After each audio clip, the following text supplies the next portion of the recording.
78માં સ્વતંત્ર પર્વની વિશેષ અતિથિ તરીકે હાળગોળની અમરીનબાનું સૈયદ પસંદગી પામી.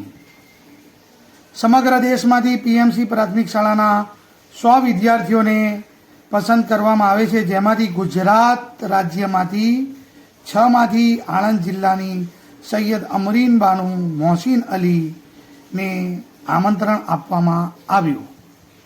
આગામી 15 ઓગસ્ટના રોજ દિલ્હીના લાલ કિલ્લા ખાતે યોજાનાર 78માં સ્વતંત્ર પર્વની સાક્ષી બનશે હાળગોળ ગામની સૈયદ અમરીનબાનું.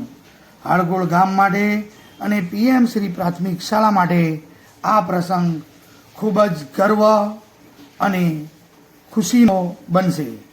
સમગ્ર હાળગોળ જ નહીં પરંતુ આણંદ જિલ્લા અને ગુજરાત માટે ગર્વની બાબત. તમારી પોતરી અમરીનબાનું સૈયદ જ્યારે ધ્વજારોહણ કરવા લાલ કિલ્લા આગળ જઈ રહ્યા છે 15મી ઓગસ્ટના દિવસે, ત્યારે તમે કેવી લાગણી અનુભવો છો? મને બહુ જ લાગણી છે. મારી પોતે પહેલી વાર આખી ગુજરાતમાં પહેલી વાર જાય છે. મને બહુ ખુશી છે, મને બહુ આનંદ થાય છે. તો તમે જોવો છો સમગ્ર પરિવાર હર્ષોલ્લિત છે અને સાથે સાથે સમગ્ર હાળગોળ ગામ. સમગ્ર હાળગોળનું જ નહીં પરંતુ આણંદ જિલ્લા અને ગુજરાતનું ગૌરવ એવા અમરીનબાનું સૈયદ અને તેમના પરિવારની આજે અમે મુલાકાતે આવ્યા છીએ. તેમના પિતાશ્રી મોહસિનભાઈ, તમારી દીકરીને તૈયાર કરવામાં તમારા પરિવારનો શું ફાળો છે? અમારા પરિવારનો ફાળો એટલો જ છે કે એને પૂરતું શિક્ષણ ઉપર ધ્યાન આપવામાં આવે છે. ઘરના કોઈ કામમાં એને કરાવતા નથી અને બસ ભણવામાં જ ધ્યાન અપાઈએ છીએ અને બધી એક્ટિવિટી એને કરવાનું કહીએ છીએ. રમતગમતમાં પણ ભાગ લે છે અને અમે સ્કૂલે જઈને બી એનું ધ્યાન રાખીએ છીએ. એટલે દરેકે આટલું જ ધ્યાન રાખવું જોઈએ કે દરેકની છોકરીઓને ધ્યાન રાખીને ભણાવે અને પૂરતી કેળવણી કરે. અને આપણા મુસ્લિમ સમાજને તમે શું જણાવવા માંગો? મુસ્લિમ સમાજમાં દીકરીઓને ભણાવવાનું લોકો બંધ કરી દે છે. બસ 7મા 8મા સુધી ભણાવે છે, પછી ઉઠાઈ લે છે સ્કૂલમાંથી. એવું ના કરવું જોઈએ. મુસ્લિમ સમાજની દીકરીઓને ખૂબ ખૂબ ભણાવવી જોઈએ. આપણા હુઝુર સલ્લલ્લાહુ અલૈહિ વસલ્લમે એવું કહ્યું છે કે ઇલ્મ મેળવવા માટે ચીન સુધી જવું હોય તો પણ જાઓ અને ઇલ્મ મેળવો. એટલે ઇલ્મ જરૂરી છે. દુનિયાનું, આખિરતનું બધું ઇલ્મ હાસિલ કરવું જોઈએ. અમરીનબાનો, તમને કેવી લાગણી થાય છે કે 15મી ઓગસ્ટ એટલે કે સ્વતંત્ર પર્વ દિવસે તમે લાલ કિલ્લા ઉપર ધ્વજ આરોહણ કરતા જોશો? એ ક્ષણ કેવી હશે, જણાવો. મને આ ક્ષણ ખૂબ ખુશી અને મારા ઉપર મને ખૂબ ગર્વ થાય છે કે હું આખા જિલ્લામાં હું એટલી કન્યા જાઉં છું લાલ કિલ્લાનું સ્વતંત્ર દિવસનું પર્વ. અને આ એવી તક છે જે હું આખા જીવન દરમિયાન ટાળી નહીં શકું. તમને તૈયાર કરવામાં શિક્ષકોનો કેટલો ફાળો છે? ખૂબ ફાળો છે શિક્ષકોનો.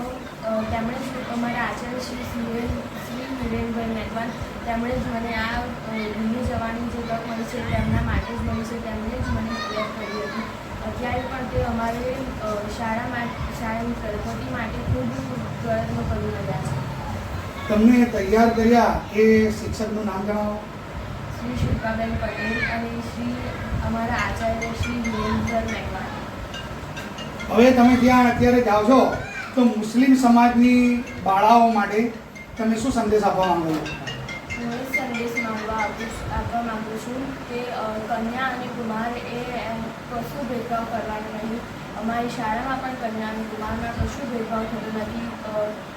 બધા જ કન્યા અને કુમારને એક જેવું શિક્ષણ આપવામાં આવે છે અને અત્યારના જીવનમાં શિક્ષણનું ખૂબ જ મહત્ત્વ છે. તે માટે ભણવું અને જ્ઞાન મેળવવું એ ખૂબ મહત્ત્વનું છે. પીએમસી પ્રાથમિક શાળામાં માત્ર તમને કેમ સિલેક્ટ કરવામાં આવ્યા? કેમ કે અમારી શાળામાં રમતગમત, રંગોળી એવા વિવિધ કાર્યો અને પ્રવૃત્તિઓ કરાવવામાં આવે છે. તેમાં હું ભાગ લઉં છું. મારો નંબર પણ આવે છે અને ચેસમાં હું જિલ્લા કક્ષા સુધી રમું છું.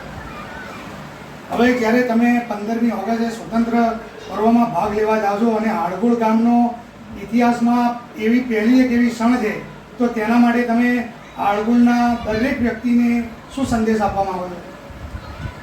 આ હાળગોળની બધી જ વિદ્યાર્થીઓ માટે અને કન્યાઓ, કુમારો બધા જ વિદ્યાર્થીઓ માટે હું એક જ સંદેશ આપવા માગું છું કે ભણવામાં કોઈ દિવસ કાચું ન રહેવું. જ્ઞાન મેળવવું એ બધા માટે જરૂરી છે.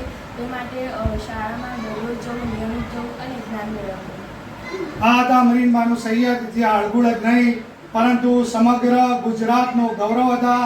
હું છું આરીફ સૈયદ, મારી સાથે છે તોસીફ સૈયદ. અમારી ચેનલનું નામ છે હળગુળનો અવાજ.